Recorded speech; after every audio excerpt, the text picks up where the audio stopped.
আজকে আমার রান্নাঘরে সবাইকে স্বাগত। তো আজকে আমি বানাবো চিকেন কষা। তো চিকেন কষাটা বানানোর জন্য আমি উপকরণগুলো নিয়েছি।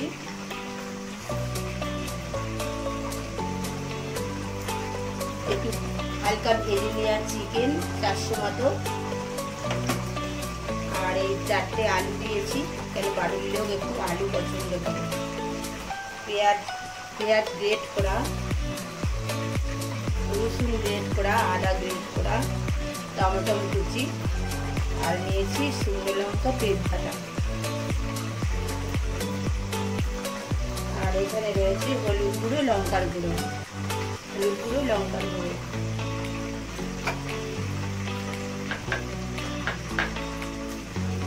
আর নিয়েছি নুন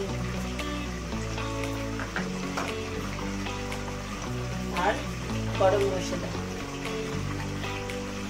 পরিমাণ মতো গরম মশলা দেবো।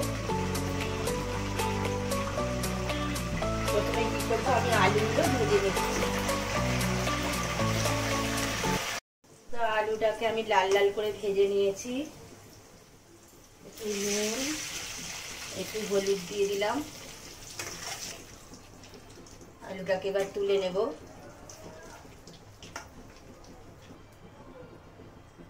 এই তেলের মধ্যে দেব আমি শুকনো লঙ্কা তেজপাতা,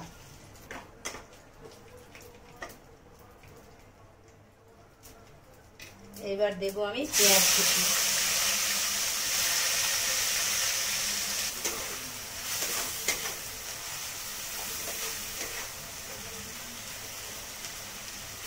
এবার আমি রসুন কুচিটা, পেঁয়াজটা একটু লাল লাল হয়ে গিয়েছে, রসুন কুচিটা দিয়ে দিলাম, রসুন বাটা।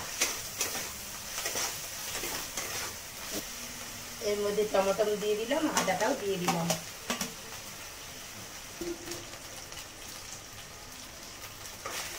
দেখুন মশলাটায় কেমন তেল ছেড়ে গিয়েছে, মশলাটা ভাজা হয়ে এসেছে। এর মধ্যে আমি লঙ্কা হলুদের গুঁড়োটাও দিয়ে দিলাম, আর এর মধ্যে একটু নুন দিয়ে দিলাম,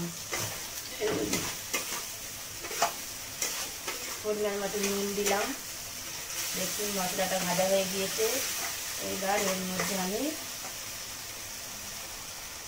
আগেই বলেছিলাম মাংসটা একটু ভাজা করে নিয়েছি, হালকা করে ভেজে নিয়েছি। তা আলু মাংস একসাথেই দিয়ে দিলাম, দিয়ে এটা সুন্দর করে কষিয়ে নেব। একটু ঢেকে দেবো 5 মিনিটের জন্য। দেখছি সুন্দরভাবে তেলটা ছেড়ে গেছে।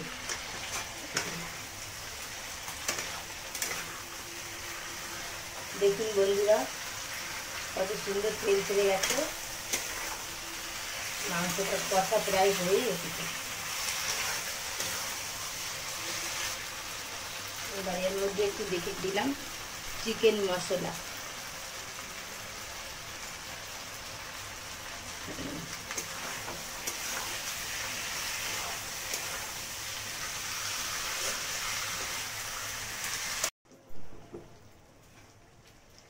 দেখুন মাংসটা আমার কষা হয়ে গিয়েছে।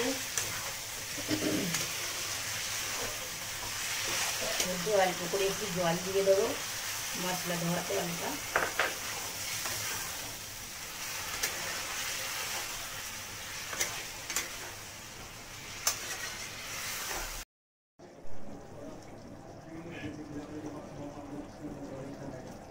দেখুন আমার মাংসটা এবার রেডি হয়ে গিয়েছে,